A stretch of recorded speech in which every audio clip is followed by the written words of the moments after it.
Hello everyone, I am Vikas here. Today we will learn molecular base of inheritance. So our today's topic is there is a experiment which prove that the genetic material is DNA. इससे पहले है video के parts उनमें भी क्या दिया देखा हमने ग्रिफ्थ ने ट्रांसफॉर्मिंग प्रिंसिपल दिया था। ठीक है, फिर उसके बाद एवरे और मैक्लियोड मैककार्टी का एक्सपेरिमेंट था जिसने बताया कि जो जेनेटिक मटेरियल डीएनए होता है। बट जो ये एवरे मैक्लियोड और मैककार्टी का एक्सपेरिमेंट था ये साइंटिस्ट ने एक्सेप्ट नहीं किया था। ठीक है, फिर उसके बाद फाइनल एक्सपेरिमेंट आया जो क्या प्रूव करता है कि जो जेनेटिक मटेरियल होता है वो डीएनए होता है। ये एक्सपेरिमेंट किन्होंने दिया था? अल्फ्रेड हर्शे और मार्था चेज ने दिया था 1952 के अंदर। ठीक है, और इन्होंने क्या यूज़ किया था? बैक्टीरियोफेज का यूज़ किया था। ठीक है, बैक्टीरियोफेज क्या होता है? वायरस है जो बैक्टीरिया को इन्फेक्ट करता है उसको क्या बोलते हैं? बैक्टीरियोफेज बोलते हैं। नेक्स्ट इन्होंने ई कोलाई, इसी में इन्होंने क्या यूज़ किया था? ई कोलाई को यूज़ किया था। ई कोलाई क्या है? बैक्टीरिया है। ठीक है, बैक्टीरिया है यानी इन्फेक्शन किस में करवाया? बैक्टीरिया में करवाया। किसके थ्रू करवाया? बैक्टीरियोफेज के थ्रू करवाया। ठीक है, तो इसका स्ट्रक्चर देखते हैं हम। इसका जो बैक्टीरियोफेज है इसका स्ट्रक्चर क्या होता है? जो बैक्टीरियोफेज है, बैक्टीरियोफेज में क्या मिलता है? एक प्रोटीन की कोट होती है। ऐसे क्या होती है? प्रोटीन की कोट होती है। नीचे क्या मिलेगा? ये नेक पोर्शन है, यहाँ पे एंड प्लेट है। एंड प्लेट पे क्या प्रेजेंट होते हैं? टेल फाइबर्स प्रेजेंट होते हैं ऐसे। और इसके अंदर क्या होता है? यहाँ पे जेनेटिक मटेरियल होता है, जनरली डीएनए होता है। ठीक है, और जो ये प्रोटीन की कोट है, जो ये बाहर वाली प्रोटीन की कोट है, इसको क्या बोलते हैं? कैप्सिड बोलते हैं। और इसके बाद क्या है? अगर हम ई कोलाई की बात करें, ई कोलाई का मतलब क्या होता है? ई कोलाई का मतलब है इस्चेरिशिया कोलाई। इस्चेरिशिया कोलाई, इसके अंदर इन्फेक्शन अलो करवाया गया। इस्चेरिशिया कोलाई के अंदर इन्फेक्शन अलो करवाया गया।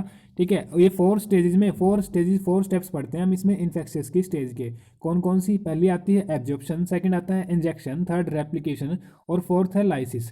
ठीक है, एब्जॉर्प्शन में क्या होगा? वो सरफेस के ऊपर आके एब्जॉर्ब होगा, बैक्टीरिया के सरफेस के ऊपर आके एब्जॉर्ब होगा, एडहियर होगा। ठीक है, मान लो बैक्टीरियल सेल है, इसके ऊपर ये वायरस आके अटैच हो गया, इसको बोलते हैं फर्स्ट स्टेप यानी कि एब्जॉर्प्शन, एब्जॉर्ब हो गया। उसके बाद सेकंड स्टेप में ये क्या करेगा? अपना जेनेटिक मटेरियल है वो इंसर्ट कर देगा। देखो सेकंड मटेरियल में इसने अपना जेनेटिक मटेरियल इसके अंदर इंजेक्ट कर दिया।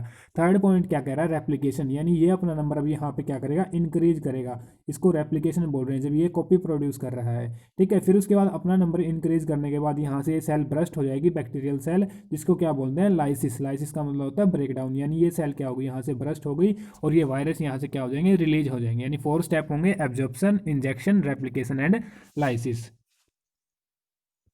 नेक्स्ट ये एक्सपेरिमेंट कैसे किया इन्होंने? इन्होंने कल्चर किया। जो बैक्टीरियोफेज था, वायरस था T2, इसको कल्चर किया। इसको कल्चर किया कहाँ? कल्चर किया पहले सल्फर मीडियम। एक तो इन्होंने कल्चर प्लेट में क्या है? सल्फर मीडियम रख रखा था। एक प्लेट में क्या रख रखा था? फॉस्फोरस रख रखा था। जो सल्फर है, सल्फर किस में मिलता है? प्रोटीन में मिलता है, तो इससे तो क्या लेवल हो गया? उसकी प्रोटीन कोट लेवल होगी। और फॉस्फोरस कहाँ मिलता है? जो डीएनए है, डीएनए में मिलता है, तो इससे डीएनए लेवल हो गया। ठीक है, यानी दोनों को लेबल कर लिया। एक बार प्रोटीन कोड को लेबल कर लिया। ठीक है, एक कुछ कुछ वायरस में क्या है? प्रोटीन कोड को लेबल कर लिया, और कुछ वायरस में किसको लेबल कर लिया? डीएनए को लेबल कर लिया। क्यों लेबल किया? किस बेस पे लेबल किया? क्योंकि जो सल्फर है, सल्फर किस में मिलता है? सल्फर प्रोटीन में मिलता है। तो अगर सल्फर प्रोटीन में मिल रहा है तो उसका क्या हो गया? प्रोटीन लेबल हो गया। ठीक है, गोट T2 phase having the sulphur incorporated in amino acid of protein, क्योंकि प्रोटीन किसका बना हुआ है? अमीनो एसिड का बना हुआ है। और उसमें क्या है? सिस्टीन और मिथियोनिन। सिस्टीन और मिथियोनिन क्या है? सल्फर कंटेनिंग अमीनो एसिड होते हैं। तो इनका जो सिस्टीन और मिथियोनिन है, इसके सल्फर, इनके अंदर सल्फर मिलता है, तो ये सल्फर क्या हो गया? लेबल हो गया। ठीक है, तो यानी कि protein with the radio active sulphur. Final conclusion ये निकला हमारे पास। और डीएनए था, डीएनए में क्या मिलता है? फॉस्फोरस मिलता है, तो डीएनए का फॉस्फोरस लेवल हो गया। यानी हमने दो क्या लिए हैं? टू कल्चर प्लेट्स लिए हैं, उनमें क्या है? वायरस है, वायरस ग्रो करवा रहे हैं, वायरस मल्टीप्लाई करवा रहे हैं, उनको लेबल कर लिया। ठीक है, एक में प्रोटीन कोड लेबल कर रखा है, एक में डीएनए लेबल कर रखा है। उसके बाद इन्फेक्शन को एलो करवाया। जैसे ही इन्फेक्शन को एलो करवाया, फिर उसके बाद इनको सेपरेट कर लिया गया सेंट्रीफ्यूगेशन से। इंजेक्शन के बाद जैसे जो बैक्टीरियल सेल थी, बैक्टीरियल सेल पे वायरस ने अपना जेनेटिक मटेरियल इंसर्ट कर दिया। ये जेनेटिक मटेरियल इंसर्ट कर दिया। इंसर्ट करने के बाद क्या है? यहाँ से इनको सेपरेट करवा लिया। ठीक है, सेपरेट करवाने के बाद क्या देखेंगे? जो जेनेटिक मटेरियल होगा वही तो अंदर जाएगा ना, वही तो मल्टीप्लाई करने में हेल्प करेगा। तो इस एक्सपेरिमेंट से जो ये सेपरेशन हुआ, सेपरेशन के बाद देखेंगे कि जो कंटेंट मिला है उसमें क्या कंटेंट मिला है, ये कंक्लूजन हमें निकालना है। तो जो सेंट्रीफ्यूगेशन के बाद क्या है? जो हम सेंट्रीफ्यूगेशन करवाते हैं तो जो हैवी जो थिंग्स होती हैं वो नीचे बैठ जाती है डेंसिटी के बेस पे। ठीक है, जो हैवी थिंग्स होंगी वो नीचे बैठ जाती है, और जो हल्की थिंग होती हैं वो ऊपर रहती हैं। ऊपर वाली थिंग्स होती हैं उनको क्या बोलते हैं? सुपरनाटेंट बोलते हैं। क्या बोलते हैं? सुपरनाटेंट। ठीक है, तो सुपरनाटेंट में देखो क्या क्या मिलता है हमें। जो पहला केस है, पहले केस में क्या मिला, सुपरनेटेंट में सल्फर मिला, प्रोटीन कोट थी क्योंकि प्रोटीन कोट लेबल कर रखी थी। लेकिन ये नीचे जो डायग्राम दिखाया है, नीचे डायग्राम किस चीज़ का दिखा रखा है, ये इसके अंदर बैक्टीरिया दिखा रही है, छोटी छोटी सेल्स दिखा रहे हैं ना हम, ये किसकी सेल्स, ये क्या दिखा रहे हैं हम, बैक्टीरिया दिखा रहे हैं। ठीक है, तो जो ये बैक्टीरिया है, बैक्टीरिया क्या थे, नीचे नीचे रह गए, तो यानी इनके अंदर कोई भी रेडियो एक्टिव सब्सटेंस नहीं मिला, इनके अंदर कोई भी रेडियो एक्टिव सब्सटेंस नहीं मिला। अगर रेडियो एक्टिव सब्सटेंस नहीं मिलेगा तो हम कह सकते हैं ना कि जो जेनेटिक मटेरियल था वो हमने लेबल कर ही नहीं रखा, तो रेडियो एक्टिव सब्सटेंस कैसे मिलेगा। लेकिन जो सेकंड केस है, जो ये बैक्टीरियल सेल थी, इन बैक्टीरियल सेल में क्या मिल रहा था, रेडियो एक्टिव सब्सटेंस मिल रहा था, क्योंकि इसमें जो रेडियो एक्टिव डीएनए था वो हमने लेबल कर रखा था, उसको रेडियो एक्टिव बना रखा था। जैसे ही ये इसकी सेल्स में आया, ये इसकी सेल्स क्या बैक्टीरियल सेल्स में आके मल्टीप्लाई करेगा, ठीक है, मल्टीप्लाई करेगा तो ये रेडियो एक्टिव डीएनए की हेल्प से मल्टीप्लाई करेगा ना, तो डीएनए इसके अंदर एंटर कराएगा, अगर एंटर करेगा तो क्या है, इसके अंदर हमें रेडियो एक्टिव सब्सटेंस मिलेगा। तो वही बोला है, radio activity was seen in the pellets part, pellet part में क्या मिला, रेडियो एक्टिव मिला, यानी जो नीचे बैठ गया उसको पिलेट बोल रहे हैं। कंक्लूजन क्या निकला, after injecting genetic material replicated, यानी जेनेटिक मटेरियल का क्या हो गया, रेप्लिकेशन हो गया। So what we have got in daughter cells is the genetic material, यानी जो डॉटर सेल्स में हमें मिला है, जो बैक्टीरिया की डॉटर सेल्स में मिला है वो क्या है, एक्चुअल में जेनेटिक मटेरियल है। नेक्स्ट ये एनसीईआरटी का डायग्राम है, यही एक्सप्लेन कर रहा है। पहले केस में तो क्या कर रखा है, प्रोटीन कोट लेबल कर रखे हैं, जो रेड कलर के हैं वो प्रोटीन कोट है। सेकंड केस में क्या कर रखा है, वायरस का जो डीएनए है उसको लेबल कर रखा है। जैसे ही प्रोटीन कोट को लेबल किया तो प्रोटीन कोट को इन्फेक्शन के लिए अलाउड कराया गया, तो इन जो प्रोटीन कोट्स हैं इनको सेपरेट किया गया, सिर्फ जो जेनेटिक मटेरियल डीएनए था वो एंटर किया था, हमें कोई सब्सटेंस, कोई इसके अंदर क्या है, रेडियो एक्टिव सब्सटेंस नहीं मिला। सेकंड केस में जो डीएनए था उसको लेबल कर रखा है, लेबल किया तो डीएनए जैसे ही इसने इंसर्ट किया तो इसके अंदर हमें क्या मिला, बैक्टीरियल सेल के अंदर रेडियो एक्टिव सब्सटेंस मिला। तो इससे क्या प्रूफ हुआ, जेनेटिक मटेरियल क्या होता है, डीएनए होता है। यही रिटर्न है सब कुछ थ्योरेटिकल जो हमने अभी पढ़ा है।